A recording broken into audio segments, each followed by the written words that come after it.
Yes, very good morning, class. Again, we'll start our class with this pledge. I commit to be vigilant and bear in mind at all times the risk to myself and my colleagues from COVID-19. I promise to take all necessary precautions that prevent the spread of this deadly virus.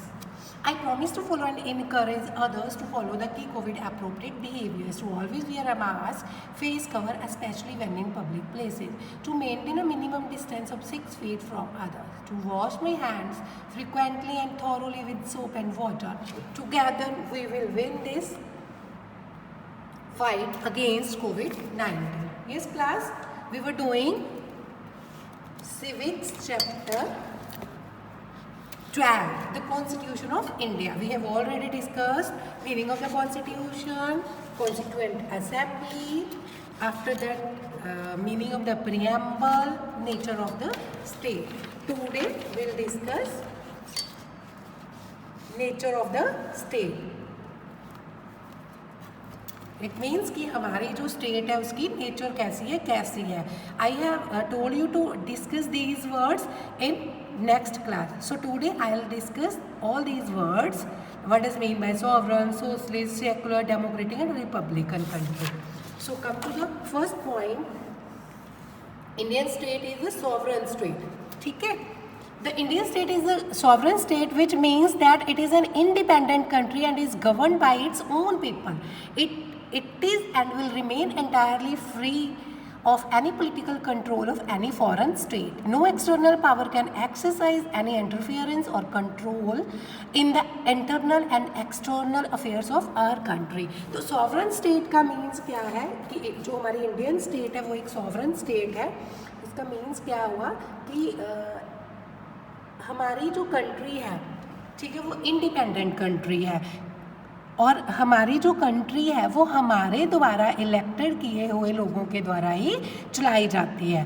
ठीक है. तो हमारी country में हमारे ऊपर कोई political control नहीं है, कोई फॉरेन स्टेट का हमारे ऊपर कोई कंट्रोल नहीं है. हम फॉरेन स्टेट से फ्री हैं. No external power can exercise, कोई भी बाहरी पावर, बाहरी शक्ति हमारे ऊपर आकर कंट्रोल नहीं कर सकती, हमारी लाइफ में इंटरफेयर नहीं कर सकती. So next we have socialist state. The Indian state is a socialist state. Socialist state हमारी इंडियन स्टेट जो है सोशलिस्ट स्टेट है. वो कैसे? Which means that it ensures the fair and equal distribution of the country's wealth among all its people. तो हमारी जो state है वो इंश्योर करती है कि कंट्री के सारे लोगों में जो धन दौलत की डिस्ट्रीब्यूशन है वो इक्वल हो. It strives to ensure equal opportunities for each citizen of India and bridge the gap between the rich and the poor. तो क्या है, हमारी जो कंट्री है वो कोशिश करती है कि सारे जो इंडिया के लोग हैं उनको इंडिया के जो लोग हैं, सिटीजन्स हैं, उनको इक्वल अपॉर्चुनिटीज़ दी जाए काम करने की, रहने की, है ना. एंड जो रिच एंड पुअर का गैप है कि ये बंदा रिच है और ये पुअर है, वो उस गैप को ख़त्म करने की कोशिश की गई है सोशलिस्ट स्टेट के थ्रू. तो next we have secular state. Secular state. India is a secular state. India secular state है with no official religion. People are free to follow any religion. The government will treat all religious practices and beliefs with equal respect. Secular state means हम कोई भी धर्म को अपना सकते हैं. हमारा कोई official religion नहीं है कि इसको ही मानना है. Next, democratic state. Democratic state का क्या means है? A democratic state refers to a government which functions according to the wishes of its people. तो democratic state क्या होती है? जिसमें जो गवर्नमेंट होती है वो अपने काम करती है लोगों की इच्छाओं के according. The government of India is a government of the people, by the people and for the people. The government is elected by the people of the country and is accountable to them. तो क्या है, जो democratic state है इसमें हम अपने जो representatives है वो खुद इलेक्ट करते हैं. तो जो गवर्नमेंट है इंडिया की वो लोगों के द्वारा बनाई गई है, लोगों के लिए ही है. ठीक है, और जो गवर्नमेंट हम इलेक्ट करते हैं वो हमारे सामने रिस्पॉन्सिबल होती है। Next, republic state. Republic state का मीन्स क्या होगा? The Indian state is a republic state which means that head of the state is an elected representative of the people and not a monarch or dictator. The head of the Indian state is the president who is an elected member of the government. He she serves a fix term of 5 years। All the post is not hereditary. तो क्या है Republic states का means क्या है कि जो हम state होगी उसका हेड कौन होगा, वो हमारे द्वारा रिप्रेजेंट किया होगा, हमारे द्वारा इलेक्ट किया व्यक्ति ही होगा। वो कोई राजे का बेटा राजा हेड ऐसे नहीं बनेगा, ठीक है। तो जो हम जिसे इलेक्ट करेंगे वही हमारा हेड होगा। तो the head of the Indian state is the president. ये हमने पहले भी किया था डिस्कस कि इंडियन स्टेट का हेड कौन होता है? प्रेसिडेंट। जो इलेक्टेड मेंबर ऑफ द, जो हम इलेक्ट करते हैं मेंबर्स, ठीक है, उनमें से ही इलेक्ट किया जाता है, ठीक है। और 5 year के लिए वो अपनी सीट पर रहता है, और ये नहीं है कि उसकी वो हेरिडिटेरी है, उसके पूर्वजों की दी हुई सीट नहीं है। Next we have objectives of the constitution. जो हमारा कॉन्स्टिट्यूशन है, जो कॉन्स्टिट्यूएंट असेंबली के द्वारा बनाया गया था, तो उसके ऑब्जेक्टिव्स क्या है? कि मीन्स उसमें the constitution of India works towards securing justice, liberty, equality and fraternity to all its citizens. तो कॉन्स्टिट्यूशन के ऑब्जेक्टिव्स क्या है कि वो सिक्योर करता है इंडिया के सारे लोगों का justice, liberty, equality and fraternity. तो हाँ, इसको हम एक एक डिस्कस करें। जस्टिस में क्या है? Justice, the constitution secure social, economic and political justice to all the citizens of India.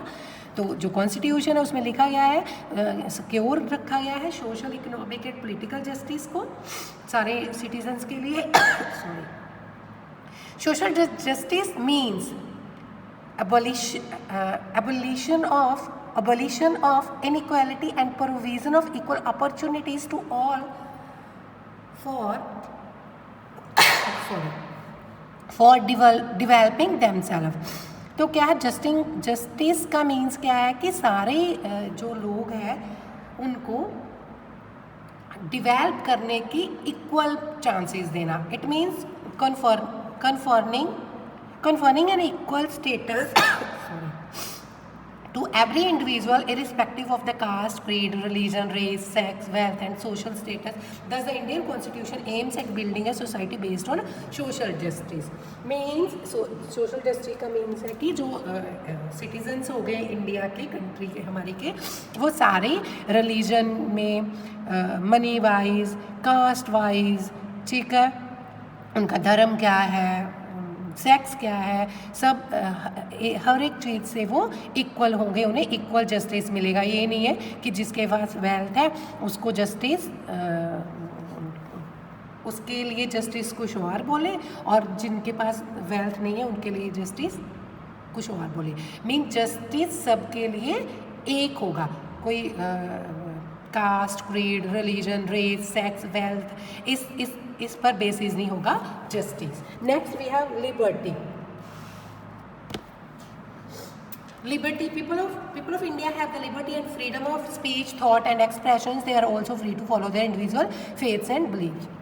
Liberty means कि जो लोग हैं उन्हें फ्रीडम है कुछ भी बोलने की, अपने एक्सप्रेशंस देने की, अपनी थॉट्स बताने की, है ना। तो वो अपने जो उनके इंडिविजुअल फेथ्स हैं, जो खुद उसने बिलीव्स, फेथ्स बना रखे हैं, उनको वो फॉलो कर सकता है। ये उसके ऊपर इस चीज़ की कोई पाबंदी नहीं है। Equality, the constitution of India recognise that all citizens of India are equal in the eyes of law. Equality means क्या है कि सारे जो लोग हैं इंडिया के, जो सिटीजन्स हैं, वह सारे लॉ के सामने इक्वल है, कोई बड़ा नहीं कोई छोटा नहीं। They will be protected by the laws of the land. It enforced that the state of India cannot discriminate between people on the basis of caste, class, religion, sex, status, economic, social और political और domicile. सो सारे लोग law के सामने equal है। ये कोई फ़र्क नहीं पड़ता कि वो सिटीज़न की कास्ट क्या है, रिलीजन क्या है, उसका सेक्स क्या है, स्टेटस क्या है और वो कहाँ रहता है, ये चीज़ें मैटर नहीं करती। All the citizens of India are equal in the eyes of law. Law के सामने सारे इंडिया के जो सिटीजन्स है वो इक्वल है। Next we have fraternity. Fraternity is a feeling of oneness and brotherhood. तो इसका मीन्स क्या हुआ? वननेस, ब्रदरहुड इकट्ठे मिलकर रहना among different sections of the society. Society के डिफरेंट सेक्शंस में ब्रदरहुड के साथ रहना। The Indian constitution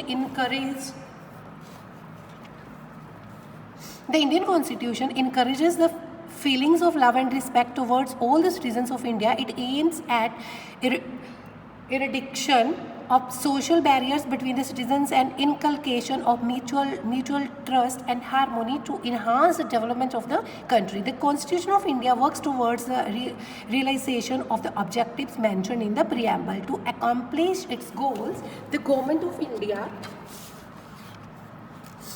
is responsible for making appropriate laws. The Constitution of India establishes a just social order by elimination of inequality and injustice. It is thus regarded as an instrument of social change.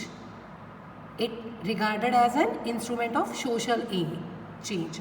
However, these ideals enumerated in the preamble can only be implemented by the people of India.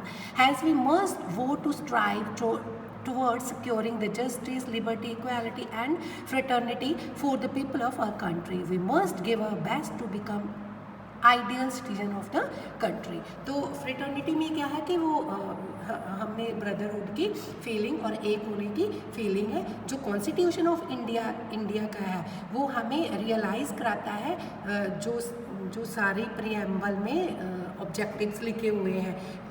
Objective preamble में जो भी लिखा हुआ है वो सब भी हमें एक्चुअल में देता है।